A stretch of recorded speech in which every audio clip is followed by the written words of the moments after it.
단독이라는 그런 말을 네. 썼습니다. 그래서 이 단독 경보형 감지기는 두 파트로 나눠볼 수 있는데요. 화면에서 보셨다시피 베이스 연결판과 본체로 이렇게 이루어져 있습니다. 네. 이 베이스 연결판은 천장에다 이렇게 나사못을 이용해서 부착하시면 되는 네. 거고요. 그다음에 이 본체에는 사실 여기 그 안에 건전지가 있습니다. 네. 이 건전지는 10년 이상 쓸 수 있도록 저희가 그 고성능 건전지를 기준을 마련해서 장착돼 있기 때문에 네. 쉽게 한 변 설치하더라도 10년 이상은 안전하게 쓰실 수 있습니다. 네. 네, 그렇군요. 이걸 한번 결합을 해서 한번 경보음을 들어볼까요? 네. 굉장히 소리가 큰 것 같던데 한번. 네. 네. 직접 네. 음성까지 나오는군요. 예, 밤에는 확실히 깨버리겠네요, 그죠? 그렇습니다. 취침 중에는 이게 85데시벨 정도 되기 때문에 상당히 큰 소리입니다. 네. 그래서 사망률을 굉장히 줄일 수 있다. 실제 효과도 이렇게 나타난다. 특히 어르신들에게는 상당히 많은 도움이 될 것 같아요. 그렇습니다. 네, 또 이 과장님께서 119 생활안전과에 계시잖아요. 말 그대로 우리 생활의 안전과 직결된 여러 가지 활동을 펼치고 계신데 이제 며칠 있으면 설 연휴가 시작되거든요. 설 연휴 앞두고 또 여러 가지 캠페인을 진행하고 계시다고 들었어요. 어떤 겁니까? 예, 이번 설을 맞이해서 저희 소방청에서는 전국 215개 소방서와 소방본부를 연결해서 설 명절 주택용 화재 감지기 설치하기 캠페인을 대대적으로 진행하고 있습니다. 네. 국민들께서는 이 캠페인에 참석하셔서 고향에 계신 부모님의 주택에 안심도, 효도 선물로 하고 왔으면 하는 그런 마음입니다. 네. 그런데 이것을 구입하는 것이 아마 좀 생소하실 수도 있습니다. 그렇죠. 그래서 현재는 뭐 인터넷 시대니까 인터넷으로 구입할 수도 있고 또 우리 주위 가까이야 웬만한 도시에는 대형 마트가 있지 않습니까? 대형 마트 전기용품 코너에 가면은 다 마련이 돼 있고요. 주위에 작은 소화기 판매하는 기구 파는 데 가면은 감지기를 예. 같이 판매하고 있습니다. 그래서 가격을 알아보면은 감지기는 10,000원대 이렇게 하고요. 저렴하네요. 소화기는 20,000원대로 네. 아주 저렴하게 구입해서 설치할 수 있습니다. 네. 맘만 먹으면 충분히 어디서 구매해서 설치할 수 있다 그러신 것 같은데요. 그런데 이제 혼자 계신 어르신분들은 설치하기가 좀 쉽지 않을 거예요. 천장에 부착을 해야 되니까. 어떻게 소방서에 계신 분들이 좀 도움을 주시나요? 당연히 도움을 드려야지. 네. 전국의 소방서는 준비가 돼 있습니다. 네. 그래서 그 주위 집에 가까이에 있는 소방서에 전화를 하시면 소화기와 감지기 구입 방법 또 설치 도움을 받으실 수 있습니다. 그러면 어르신들도 또는 불편하신 분들도 집에 안전하게 잘 설치해서 활용하실 수 있습니다. 네, 그렇군요. 이제 좀 있으면 이제 설 연휴가 시작되는데요, 과장님. 설 연휴다 그러면 국민들은 항상 소방관들께서 항상 그 고생하시는 그러한 생각을 갖게 돼요. 과장님이야 이제 여러 소방관님들 이번에 고향에 못 가시고 또 직장을 지키면서 국민의 안전을 지켜야 될 거다 그런 생각이 듭니다. 과장님도 그러시죠? 예, 그렇습니다. 알겠습니다. 저희 소방청에서는 이번 명절에도 화재 특별 경계를 근무에 임해서 네. 전국에서 화재가 발생하더라도 신속히 가서 확산되지 않고 또 피해가 없도록 국민의 안전을 보살펴 드리겠습니다. 예, 잘 알겠습니다. 네, 감사합니다. 앞으로도 우리 국민들의 안전을 위해서 힘써 주시길 바라겠습니다. 네, 지금까지 소방청의 장거래 119 생활안전과장과 함께 이야기 나눠봤습니다. 오늘 말씀 감사합니다. 고맙습니다.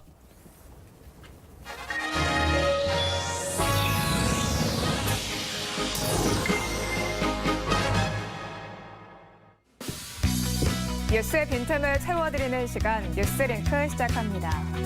오늘 광주형 일자리 협약식이 열렸죠. 이 사업의 모델이 있습니다. 폭스바겐의 아우토 5000입니다. 아우토 5000은 폭스바겐의 독립자회사 이름인데요. 임금을 낮추는 대신 일자리를 만들자는 제안에서 탄생했습니다. 실업자 5,000명을 고용했고요. 이들에게 기존 근로자보다 20% 낮은 임금을 지급했습니다. 이를 통해 지역 경제를 살렸고요. 고용 불안까지 해결했습니다. 무엇보다 노조가 소통하면서 위기를 함께 이겨낸 대표적인 사례로 꼽힙니다. 역사적인 인물 한 분을 소개해드리겠습니다. 독립운동가 성제 이동휘 선생인데요. 오늘은 그의 77주기입니다. 강화도 진위 대장을 지낸 이동희 선생. 일본의 침략이 거세지자 고창학교를 설립해 애국 개몽 운동에 헌신했습니다. 이후 러시아를 무대로 항일 투쟁을 펼쳤는데요. 무장 독립운동단체인 대한광복군 정부를 만들었고요. 1919년에는 대한민국 임시정부 초대 국무총리를 지내기도 했습니다. 올해는 임시정부 수립 100년을 맞는 해죠. 100년의 기틀을 다진 독립유공자들. 그들의 공적을 잊지 말아야겠습니다. 설 연휴가 코앞인데 농가의 시름은 깊어지고 있습니다. 구제역 때문이죠. 국가위기경보 시스템에 따라서 구제역 위기경보 단계가 주의에서 경계로 격상됐는데요. 그렇다면 이 국가위기경보 시스템 어떤 걸까요? 국가위기경보 시스템은 안보위기와 자연재해, 전염병 등 국가적 위험에 대비한 조기경보 시스템인데요. 통상적으로 관심과 주의, 경계, 심각 이렇게 4단계로 나뉩니다. 구제역 같은 가축 질병은 백신을 미리 접종한 바이러스가 나타나면 관심이 발령되고요. 만약에 백신을 접종하지 않은 유형이 발견되면 심각까지 격상되죠. 이번엔 백신을 미리 접종한 O형 바이러스가 검출됐는데요. 이틀 연속 구제역에 발생해서 경계까지 올라갔습니다. 정부가 구제역 폭력 방어에 나선 만큼 구제역이 더 이상은 확산하지 않길 바랍니다. 지금까지 뉴스링크였습니다.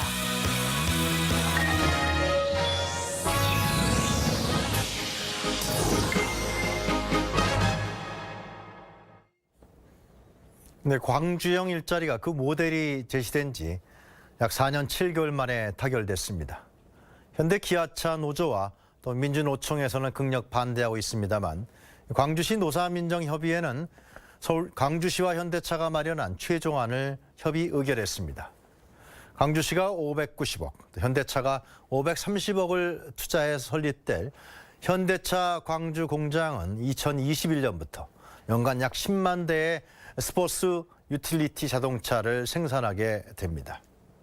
이곳에서 일하는 노동자들은 기존 완성차 업체의 급여의 절반 수준이죠. 3,500만 원을 받게 됩니다.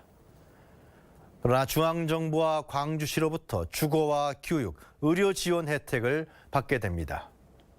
약 1만 2천 개의 일자리가 직간접적으로 창출될 것으로 예상되고 있습니다. 이번 타결의 내용을 보면요. 사회적 대타협의 지방 축소판이다 이렇게 말할 수가 있습니다. 노사 민정이 함께 머리를 맞대고 합의해냈습니다. 노동자들은 임금을 적게 받는 대신에 고용 안정과 함께 각종 복지 혜택을 받게 됩니다. 반면에 기업은 투자와 함께 양질의 일자리를 제공하게 됩니다. 또 기업은 노동권을 보장해야 합니다.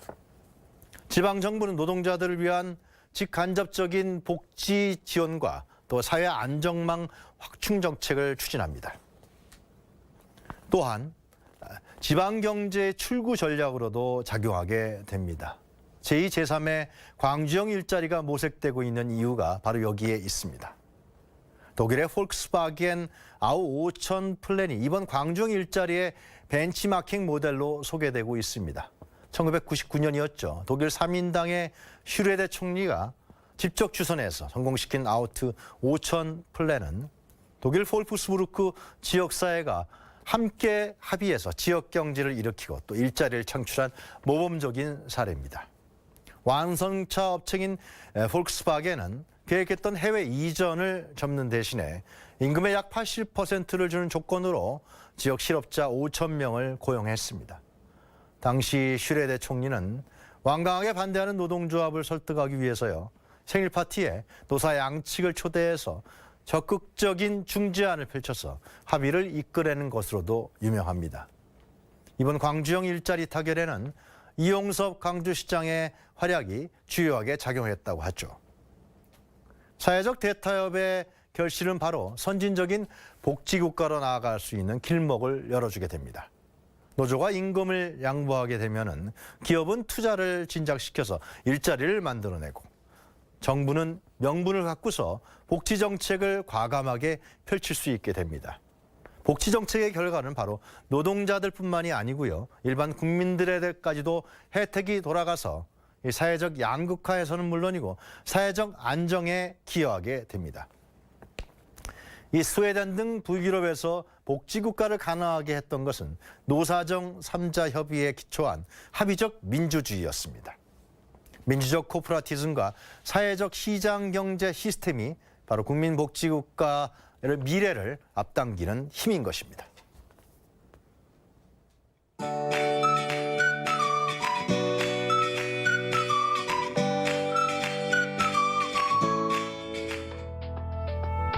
안녕하세요. K웨더 라이프스타일 예보 김단비입니다. 오늘 서울의 아침 기온 영하 1.7도로 아침까지는 크게 춥지 않았지만 낮부터는 찬바람이 불어오면서 낮 기온 1도에 머무는 등 쌀쌀했습니다. 내일 아침은 오늘보다 5도가량 더 내려가 영하 7도의 강한 추위를 보이겠는데요. 여기에 바람도 강하게 불면서 체감하는 온도는 더 낮아 춥겠고요. 내일 낮부터 기온이 차츰 올라 모레는 큰 추위 없겠습니다. 한편 내일 오후부터 찬바람이 잦아들며 추위는 한풀 꺾이겠지만 다시 먼지 농도가 짙어지겠습니다. 오전에는 전국의 공기질이 무난하겠지만 오후 들어 서쪽 지역과 강원 영서는 미세먼지 농도 나쁨 단계를 보이겠고요. 그 밖의 지역은 한때 나쁨 단계를 보이겠습니다. 호흡기가 약하신 분들은 참고하시기 바랍니다. 현재 강원 영동과 경상 동부, 경남과 제주도에는 비 또는 눈이 내리고 있는데요. 이 비나 눈은 저녁에 모두 그치겠습니다. 내일은 중국 중부지방에서 동진하는 고기압의 영향을 받겠습니다. 다음은 자세한 지역별 날씨입니다. 중부지방은 내일 아침 기온이 영하 10도 가까이 내려가는 곳이 많겠고요. 낮 기온은 2도에서 4도 분포를 보이겠습니다. 동해안 울릉도와 독도는 아침까지 눈이 내리다 그치겠고요. 속초의 아침 기온 영하 7도, 낮 기온은 5도가 예상됩니다. 남부지방 전주는 영하 7도로 시작해서 한낮에 3도까지 오르겠고요. 대구와 부산의 낮 기온은 5도가 예상됩니다. 현재 대부분 해상에 내려진 풍랑특보는 내일까지 이어질 가능성이 높고요. 남해와 서해는 물결이 최고 4m까지 매우 높게 일어 항해나 조업하는 선박들은 주의하셔야겠습니다. 당분간 큰 추위 없다가 설 당일에 다시 반짝 추위가 나타나겠고요. 일요일에는 전국에 비 또는 눈이 내릴 전망입니다. 날씨였습니다. 오늘 저희가 준비한 소식은 여기까지입니다.